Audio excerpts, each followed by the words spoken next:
Hello, sport lovers and all the EPL lovers gang. But yeah, man, this is the first time I'm actually making a video on such topics, and I hope that I'm not gonna get any backlash from you guys. I hope that you're gonna be kind to me. But first, let's discuss Manchester United, bro. They are on form these days, and their mentality is like on the way to winning the Premier League. This could be the first time in a while that Manchester United, and shout out to Ole for what he has done, the building, all the backlash from post schools, likes of those legends of Manchester United that I think are ruining the soccer match or the football match, or as we put it in our way, they are ruining the APL by there's comments that they make whenever a coach is around. They never give him rest.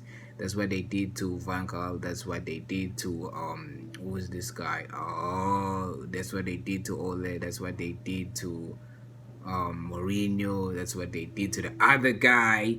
I'm not really that invested in Manchester United, but I know how they operate. Their legends are the ones that are making things really tough for the team. I feel like if there weren't any legends who were busy poking their noses in however Manchester United is run, they were like Manchester United would have fast forward their recovery, or should we call it recovery, or should we call it like their journey to success?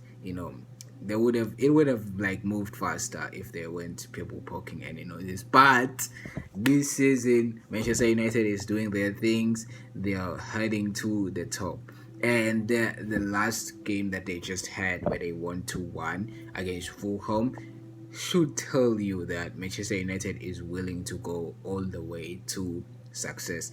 But there's one thing that I feel like is gonna, really like drag Manchester United down these days, is the fact that Bruno Fernandes has turned into a player coach.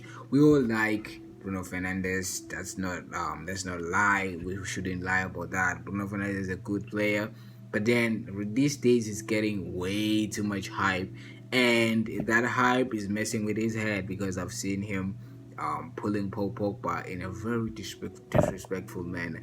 And to me, man, I don't know about you. To me, when I think about Manchester United, the first player that comes to my mind is Paul Pogba. And whenever my team is playing against Manchester United, I'm always thinking I'm gonna go and play against Paul Pogba, because Paul Pogba, I don't care about your views. I feel like Paul Pogba for me is like a legend in Manchester United. Regardless of how much he costed or how much he was good at Juventus, I still feel like he's a legend. Yeah.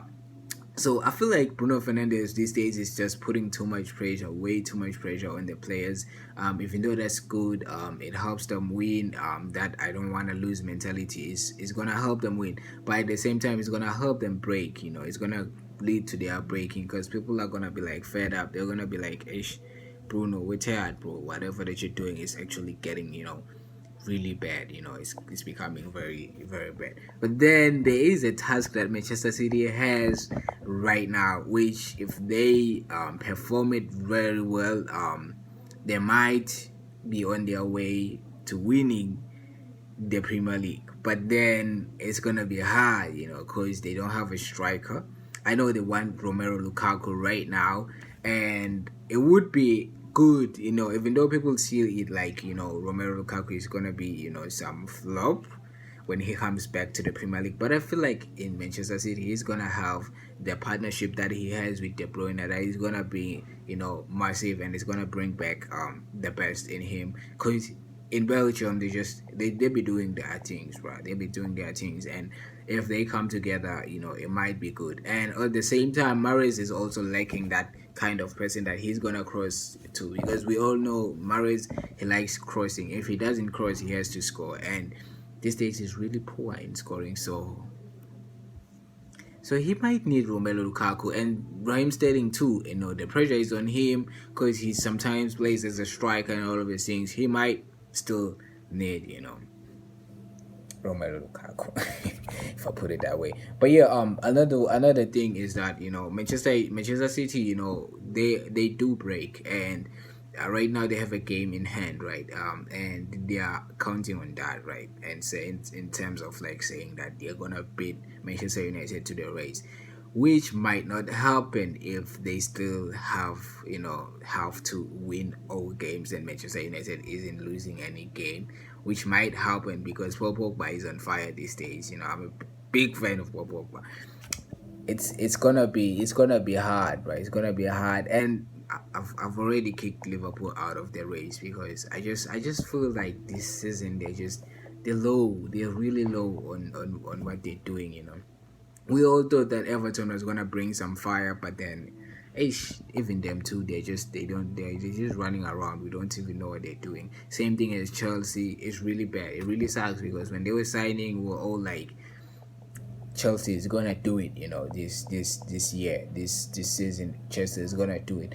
But looks like it's not gonna work. But then we also have the likes of Tottenham, which they were putting a lot of pressure, and we were thinking that they were gonna win, but it didn't work out too, and we don't understand what's happening. But then tonight there is a match that might decide whether Manchester City is gonna be all lovey-dovey as it's supposed to be, and all great as it's supposed to be, as they are playing their FA tonight. And it's a small team that are playing against, and before you all attack me and say you can't decide how things are gonna go or anything like that. But the bad thing about, or the tricky thing about a small match in a time whereby the Premier League is so tight like it is this year, is that it gives teams confidence, especially if they win with a great margin.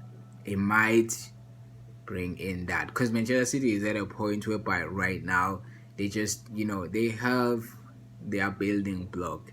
A building block is always like the defense, and they do have that defense. It's solid, and they're just working hard. And they just say that two defenders are coming back: Nathan Ike and this guy Emerick Laporte. He's coming back from his injury, so it's gonna be tight. It's gonna be high, and it's gonna be really, really difficult for teams to say, okay, we'll leverage on the fact that maybe we have studied Ruben Diaz enough, or maybe we've studied John Stones enough, and now we're gonna use that. It's not gonna work because now people are gonna be replacing them as well, and the pressure is gonna be there. Every team or every player, for them to work harder, they need to know that there's another person on the bench who can be brought in, and that's the thing. And Manchester United at the same time is just like, you don't understand what's going on, because they have Maguire, and Maguire has his days, bruh. He has his days where he's super, good, like he is these days. His marking is doing everything almost good. But then in terms of like his partner, he has Lindelof, and Lindelof most of the times, or like, he messes up most of the times, Lindelof. But then it's tricky. It's tricky. They have their days, but then with Manchester City, it's like right now the consistency has been there, and it has been going forward.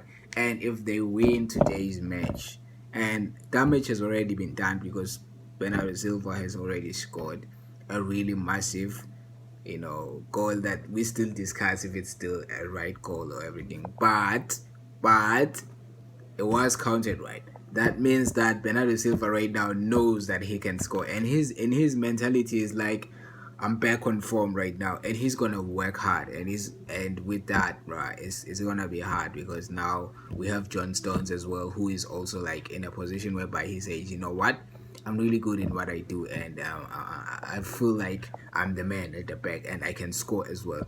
And at the same time, there's Phil Foden.